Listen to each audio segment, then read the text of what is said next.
hoje tivemos um dia de queda para o Bitcoin, para as criptomoedas. Bitcoin caindo, chegou a bater na região dos 93.500. Várias altcoins despencando. Solana caiu forte hoje. Vou estar falando disso nesse vídeo. Vou estar atualizando a análise do gráfico do Bitcoin.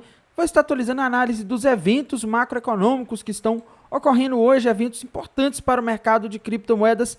Também estarei falando da situação da análise de sentimento do Bitcoin, análise dos gráficos das principais criptomoedas do mercado e no final vou estar falando e atualizando sobre as notícias do mercado de criptomoedas, no caso as mais relevantes que saíram hoje. Mas antes de continuar, pessoal, primeiramente, não deixem de se inscrever aqui no canal Criptográfico no YouTube, ativar o sininho para receber as notificações, deixar o like aí embaixo para dar aquela força, deixar seus comentários também aí embaixo, seguir o nosso canal no Telegram, porque assim que aparecem notícias muito relevantes, a gente costuma publicar isso lá no canal do Telegram, tá? Então o link vai estar embaixo, o canal é gratuito, basta você entrar lá.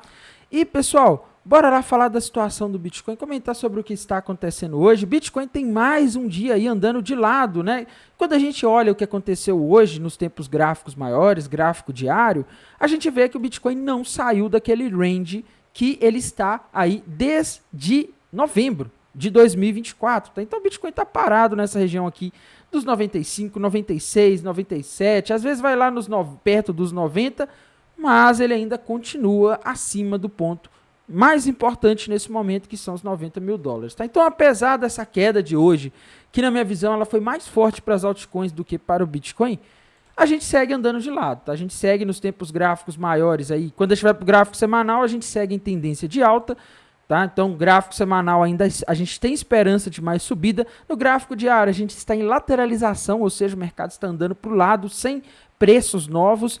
E nos tempos gráficos menores, gráfico de 1 hora, por exemplo, a gente está em uma pequena tendência de queda. O problema é que a gente até agora não rompeu nenhum padrão para nenhum lado para poder fazer uma projeção de preço. Tá? O que a gente tem aqui são movimentos aí na mesma faixa de preço, conhecido como lateralização. Então, não dá para a gente falar, olha, é capaz que amanhã vai para tal valor. Não. O que a gente consegue fazer é ver, de acordo com a análise de sentimento, onde que tem mais liquidez, tá? Inclusive isso aqui, essa queda de hoje foi algo que eu alertei ontem com base na análise de sentimento. Mas não podemos deixar de falar também da situação do mercado americano, pessoal. Hoje a gente teve um dia de leve alta para o SP500, para as bolsas americanas, tá? Não tivemos aí uma subida muito expressiva, dá até para dizer que ficou no 0 a 0 o SP500 hoje, tá? E também em termos de eventos macroeconômicos, o que a gente teve ou vai ter ainda, né, de importante é o discurso do Donald Trump, tá? Que até ontem não tinha um horário definido e agora está aparecendo aqui que vai ser às 23 horas da noite desta terça-feira, dia 18 de fevereiro, tá? Então, o mercado vai estar atento aí ao que o presidente Donald Trump vai estar falando. Se ele vai falar alguma coisa sobre cripto ou alguma coisa sobre guerra comercial, o mercado vai estar ansioso. Tá? Se ele falar alguma coisa, por exemplo, né, não dá para saber o que ele vai falar, mas se ele chegar lá e falar, vamos colocar tarifa na União Europeia, alguma coisa assim, ele pode derrubar o mercado. Por um outro lado, se ele resolver soltar alguma notícia boa em relação às criptomoedas, reserva de Bitcoin lá nos Estados Unidos, a gente teria aí o mercado subindo. Tá? Mas vamos ver aí, porque nos últimos tempos o Trump ele tem sido uma influência ruim para as criptomoedas em termos de preço. Tá? Ele tem gerado mais eventos que fez o preço cair nas últimas semanas do que subir. Tá? Então, a gente tem que ter atenção nisso. Amanhã, meus amigos, às 4 horas ou 16 horas da tarde, no horário de Brasília, a gente vai ter a divulgação das atas da reunião do FONC. O mercado provavelmente vai estar atento se vai ter alguma coisa diferente do que foi mostrado na última reunião, até porque a ata ela não tem só a opinião do Jerome Powell, ela tem a opinião de vários membros do Fed, então o mercado vai estar ali de olho no que está sendo falado, tá? Mas, no geral, não considero o evento mais importante dessa semana. Essa semana é uma semana até tranquila em termos de eventos macroeconômicos, tá? Em termos de balanços, pessoal, a gente não tem nenhum balanço importante também nesta semana. Na outra semana, semana que vem, lá, se eu não me engano, dia 21, tá? Que a gente vai ter não, se for dia 21 essa semana, né? A gente vai ter o balanço da NVIDIA aí nos próximos dias, tá? Mas aqui no calendário macroeconômico não está mostrando nada para esta semana, tá? Então as coisas seguem aí tranquilas em termos de macroeconomia. Na análise de sentimento, pessoal, o Bitcoin pegou uma boa parte daquela liquidez que havia abaixo, tá? A região ali dos 94 mil, até abaixo ali, né? Ele chegou aí a 93.500 aproximadamente aqui no gráfico que mostra o mapa de calor. E ainda tem no segundo mapa de calor bastante liquidez abaixo, até na região dos 92.600 seria possível o Bitcoin ir, tá? Acima a gente tem bastante liquidez lá na região dos 99, seria o ponto que a gente teria mais liquidez acima, tá? Só que aí fica aquela questão, Tainan, ele vai cair para pegar essa liquidez que está abaixo do pessoal que está apostando na alta, ou ele vai subir para pegar a liquidez desse pessoal que começou a apostar na queda, alavancado nas últimas horas? E para descobrir isso, meus amigos, a gente tem que abrir essa outra ferramenta, que é o TRDR, que nos permite comparar alguns indicadores importantes, tá? E o que eu vejo aqui no TRDR, pessoal, indica, pelo menos no meu entendimento, que a gente vai provavelmente buscar a liquidez dos 92.600 e que isso é mais provável, né? Pode ser mais rápido do que buscar a liquidez dos 99 mil. Em outras palavras, seria mais provável o próximo grande movimento do Bitcoin ser em direção aos 92.600 do que em direção aos 99, tá? Então a gente tem mais chance de ver uma queda. Isso porque a gente está tendo aí, nos últimos dias, a gente já vem tendo uma subida drástica do long short ratio. E hoje, pessoal, a gente teve mais uma subida do long short ratio. Ele subiu bastante e, ao mesmo tempo, o open interest subiu, tá? Ou seja, o pessoal andou abrindo posições, apostando na subida do Bitcoin hoje, conhecidas como posições long, né? Que é quando o pessoal alavanca apostando na alta. E quanto mais o pessoal aposta na alta, mais as baleias tendem a jogar o mercado para baixo para tomar o dinheiro desse pessoal via liquidação nas corretoras de futures, tá? Então, pelo que tudo indica, a gente deve ver o Bitcoin buscando os 92.600 aí nas próximas horas ou talvez dias, tá? Infelizmente, esse parece ser o cenário mais provável nesse momento, tá? A gente também não pode deixar de falar das altcoins. Hoje foi um dia difícil para as altcoins, né? Ethereum caindo aí mais de 2% hoje, tá? Mas eu não consigo ver um padrão gráfico aqui para Ethereum. Apesar da queda, ela segue naquele range ali entre a região dos 2.500 e 2.800, sem padrões gráficos que nos permitam fazer projeções de preço, tá? A situação da Solana, como a gente já via alertando nos últimos dias, ficou ruim, tá? A Solana rompeu ontem para baixo um triângulo descendente. O alvo desse triângulo descendente está na região dos $150. Hoje, a Solana já chegou em 160, então já chegou perto do alvo, mas o que o gráfico está dizendo é que ainda tem mais espaço para a Solana cair nos próximos dias ou horas. Então, se você está falando, não, vou comprar porque agora caiu, já está barato, calma, porque ela pode cair um pouco mais, tá? Então, redimensione sua estratégia aí, tá? BNB, a Binance Coin nem tá caindo muito, né? Binance Coin parada, sem padrão gráfico novo aí. XRP, meus amigos, o gráfico da XRP também tá bem ruinzinho, tá?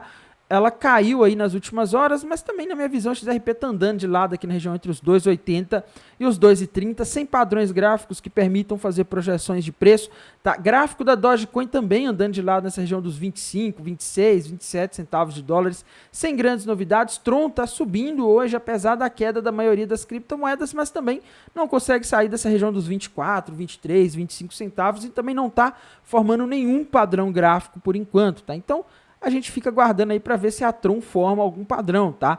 Outra moeda importante, pessoal, ADA Cardano. A ADA Cardano estava muito forte nos últimos dias, parecia estar formando um triângulo ascendente, mas ainda não tinha rompido, né? Como eu disse, ela tinha que romper os 82 centavos e ela foi rompendo isso para baixo, descaracterizou aquele que parecia ser um triângulo ascendente, tá? E agora parece que ela fez, aqui foi o rompimento de um ombro, cabeça, ombro para baixo, um padrão que normalmente indica reversão de um movimento de alta para um movimento de queda. Se a gente fizer uma projeção aqui desse ombro, cabeça, ombro, para ver até onde a gente pode ter essa queda da Cardano, a gente vê alvo lá na região dos 68 centavos de dólares. Tá? Então a situação da Cardano e das altcoins em geral não tá nada legal. Dominância do Bitcoin subindo 1% hoje, que é muita coisa.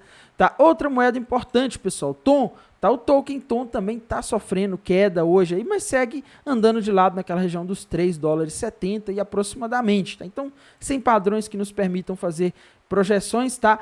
AVAX, pessoal, muito cuidado com a AVAX, porque a AVAX parece estar prestes a perder mais um suporte, meus amigos. Pois é, não tá fácil, viu? Quando a gente olha aqui o gráfico da AVAX, a gente vê que ela parece estar quase rompendo ali, o que pode até forçar a barra aqui e falar que é um triângulo descendente com alvo que estaria ali na região de aproximadamente 20 dólares, tá? Então a AVAX pode ir até um pouco abaixo dos 20 dólares. Então, situação da AVAX não tá legal. Situação da AVE, pessoal. AVE, apesar de tudo, apesar da queda do mercado hoje, ela tá andando de lado, tá? Não formou nenhum padrão por enquanto, mas se ela romper de fato essa região aqui dos 250, se ela romper mesmo, tá? Não tô falando ir ali nos 249 e voltar, não. Aí ela vai formar um topo duplo que vai ter um alvo lá na região de aproximadamente 180, tá? Dependendo de como você vê isso aqui, já dá até para considerar que já formou e já bateu o alvo ali naquela queda que a gente teve alguns dias atrás, tá?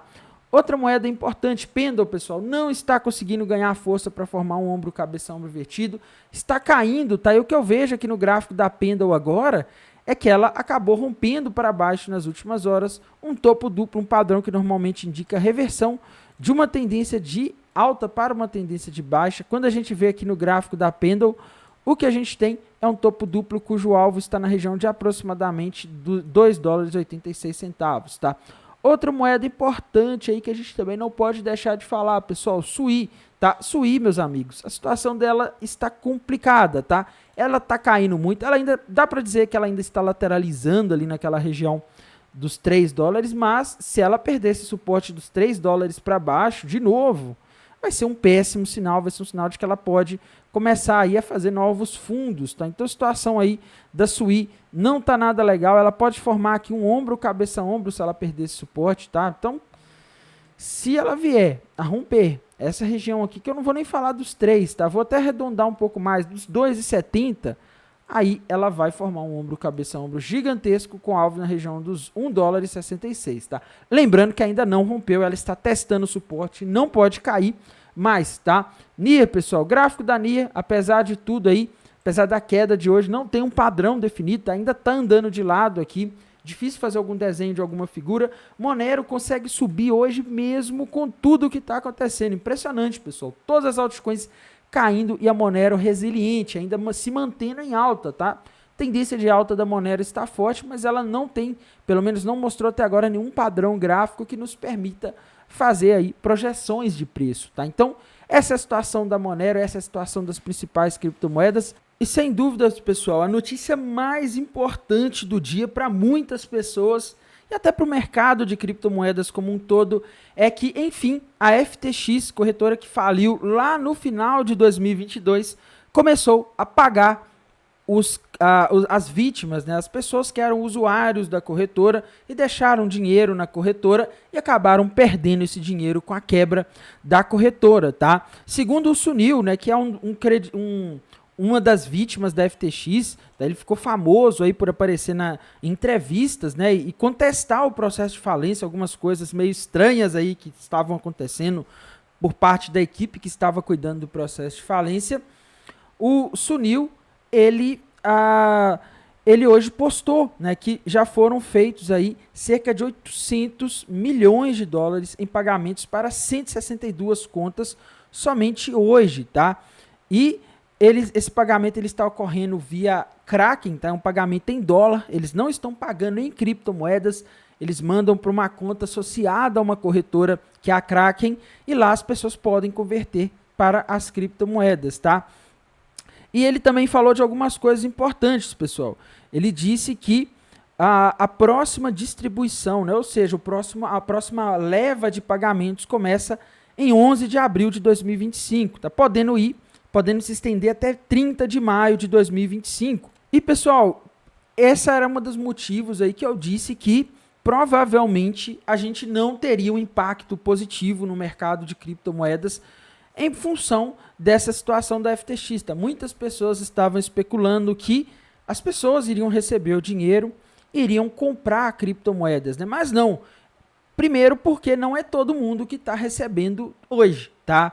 É uma parcela pequena até, sei lá, uns 30% aproximadamente dos credores é que estão recebendo. Inclusive, pessoal, muitas pessoas que deveriam receber hoje estão tendo um problema, tá? Aqui no post do Sunil, uma pessoa aqui chamada Baran até comentou e postou um print aqui, né, que o claim dele, a conta da FTX dele está como disputed, né? O que significa isso? A FTX até colocou isso aqui na parte de perguntas frequentes, tá? Porque muita gente ficou preocupada, né? Viram várias pessoas recebendo dinheiro hoje e muitas não receberam. Então, eles acabaram deixando uma resposta aqui, dizendo que é porque provavelmente o claim da pessoa que está aparecendo o status disputed, ou seja, disputado, ainda está em análise para liberação do pagamento, podendo ser esse pagamento aí nas próximas rodadas, que vão acontecer em abril e maio, tá? Pode ser problema aí de jurisdição, tá? Talvez a pessoa está em algum país aí que não é elegível para receber essa distribuição do dinheiro. Isso é muito cruel, né, pessoal? Imagina você uma pessoa num país sancionado e não pode receber esse dinheiro porque você foi roubado, né, e ainda não pode receber o dinheiro, né? Países aí como a Austrália, tá, que já receberam uma parte da distribuição também vão ter alguma restrição, ou pessoas que usavam a Liquid Global, que era uma outra exchange vinculada a esse processo de falência da FTX, também estão com esse status. Tá? No caso dos brasileiros que estão com esse problema, provavelmente é porque o claim ainda está em análise, tá? Ele ainda não foi concluída a análise para liberação do pagamento. Hoje a gente também teve notícia, pessoal, de que Hong Kong lançou um roteiro para o desenvolvimento de o mercado de ativos digitais, tá? Então, isso é muito bom, né? Mais um país aí importante trazendo aí a adoção de criptomoedas, facilitando o acesso por parte de investidores de forma menos complicada.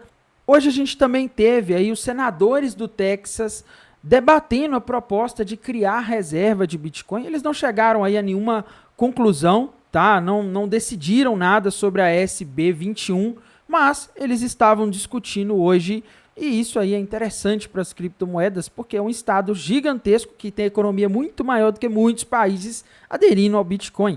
Hoje a gente também teve a SEC dos Estados Unidos, a Comissão de Valores Imobiliários, reconhecendo a solicitação de pedido de ETF de XRP da Bitwise, tá? Que já tem um ETF de Bitcoin sendo negociado nas bolsas dos Estados Unidos. Se aprovado esse ETF de XRP, ele pode permitir que os investidores comprem o token XRP da Ripple Labs diretamente na bolsa, sem a necessidade de abrir uma conta em uma corretora de criptomoedas. Então isso facilita a adoção institucional e o investimento por parte de grandes baleias aí, de grandes fundos de investimento nesse token, tá? Isso aí acaba sendo uma notícia positiva, porém, o fato deles terem reconhecido a solicitação de ETF quer dizer que a partir de agora eles estão analisando essa solicitação. Não quer dizer que eles aprovaram, ainda temos alguns meses aí até sair a aprovação definitiva disso. Hoje a gente também teve a pausa no airdrop da OpenSea, pessoal. Pois é, meus amigos, infelizmente a OpenSea suspendeu os sistemas de recompensas em XT para listagens e lances após umas críticas da comunidade que estavam dizendo que o sistema de airdrop da OpenSea incentivava o wash and trade, né, que é basicamente aí uma geração de volume falso. Eles priorizavam a geração de taxas em detrimento da criação de conteúdos. E em resposta, o CEO da OpenSea resolveu aí paralisar essas atividades aí de airdrop, tá? Então, isso aí é uma notícia importante do dia. A gente também teve uma notícia, pessoal, relevante aí em relação a MicroStrategy do Michael Saylor, que vive comprando bitcoins, né? Segundo o The Block, pessoal, a MicroStrategy anunciou hoje uma oferta de notas conversíveis no valor de 2 bilhões de dólares, 2 bilhões de dólares, com o objetivo de financiar futuras compras de Bitcoin, tá? Então, isso aí é interessante, viu, pessoal? Isso é bom para o mercado. Ele vai estar aí pegando dinheiro emprestado, vamos dizer assim, para comprar mais bitcoins para a reserva estratégica da MicroStrategy, o que acaba aí sendo uma forma de a empresa utilizar recursos captados para ampliar suas reservas de Bitcoin, tá? Então isso aí reforça a estratégia de investimentos. Essas notas conversíveis, pessoal, que ela está emitindo, tem uma taxa de juros de 0, com um prêmio de conversão de 55% sobre o preço das ações na data que essa nota vence, tá? E, pessoal, o mais interessante de tudo, tá? Teve uma demanda muito grande quando eles fizeram essa oferta, tá? A demanda ela foi tão grande que isso permitiu que a oferta inicial aumentasse de 1,75 bilhões, que seria inicialmente para 2,6 bilhões de dólares. Então, ele está conseguindo captar uma grande quantidade de dinheiro que, no fim das contas, acabará sendo jogada no mercado, tá? Isso é importante porque, pessoal, a MicroStrategy ela já é uma das maiores detentoras de bitcoins do mundo, tá? Já é uma das carteiras mais relevantes, com 331 mil bitcoins, tá? Uma quantidade muito grande. Provavelmente o Michael Saylor está apostando aí que as políticas mais favoráveis do Trump, né, as políticas pró-cripto, podem fazer com que o Bitcoin se valorize. E, pessoal, a gente também teve uma notícia de que a Mastercard ela está iniciando a fase de experimentação para a implementação de soluções de pagamento envolvendo criptomoedas, meus amigos. Pois é, olhem isso, tá? E eles elaboraram aí uma parceria com a Notabene, que vai ter o objetivo de integrar o sistema Crypto Credential, que vai facilitar as transações de ativos digitais de forma mais amigável aí para os usuários. Afinal, cripto não é muito user friendly, né? Não é muito amigável para as interfaces. Cripto costumam ser difíceis e eles querem fazer isso de forma que as transferências poderão ser de criptomoedas utilizando endereços de e-mail, em vez de carteiras complexas, que é uma coisa que afasta muitas pessoas das criptomoedas, tá? A Mastercard está focada na tokenização. A Mastercard acredita que a tokenização e as stablecoins são fundamentais para o futuro das criptomoedas e eles estão concentrando principalmente em stablecoin nas funcionalidades do Crypto Credential, que é o sistema que eles estão desenvolvendo agora em 2025. E eles planejam anunciar novas parcerias e casos de uso ao longo de 2025, tá? E eles estão tentando, pessoal, pelo que eu li dessa notícia, conectar o elo entre o sistema financeiro tradicional e a blockchain, tá? O que vai aí ajudar, o que vai ser mais fácil com o cenário regulatório mais tranquilo, principalmente nos Estados Unidos. E a gente também teve uma outra notícia muito boa para o Bitcoin, pessoal. O banco Standard Chartered, né, eu acho que é assim que se fala, que tem sede em Londres e opera em mais de 52 mercados, previu hoje, ele lançou uma nota prevendo que fundos soberanos aumentarão as suas posições em Bitcoin nos próximos anos. Tá? E não precisa nem falar que isso é muito bom para o Bitcoin, pois isso garante uma maior legitimidade ao Bitcoin como uma classe de ativo, né? E promove valorização ao longo do tempo, tá? E nas estimativas desse banco, pessoal, o Bitcoin pode atingir até 500 mil dólares até 2028, tá? Então, é muito otimista aí essa estimativa, mas é o que eles estão falando aqui, tá? Na parte da manhã a gente também teve uma notícia, pessoal, que não foi muito legal aí, que as carteiras da Abstract estavam sendo drenadas hoje na parte da manhã, tá?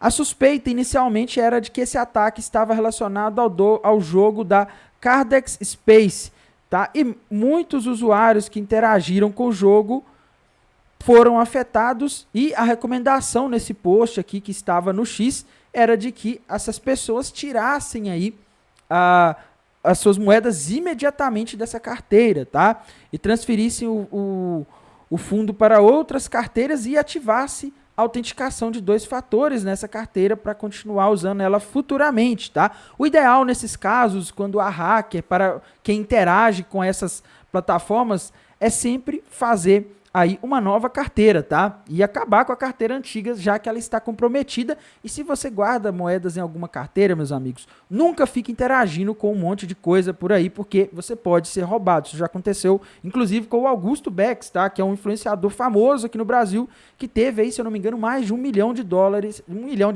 se eu não me engano, de prejuízos no ano passado, tá? Então, por esse vídeo aí, irei mantendo vocês atualizados aqui pelo canal do YouTube, lá pelo canal do Telegram. Desejo a todos uma excelente noite, um bom descanso e bons negócios. Até mais. Tchau.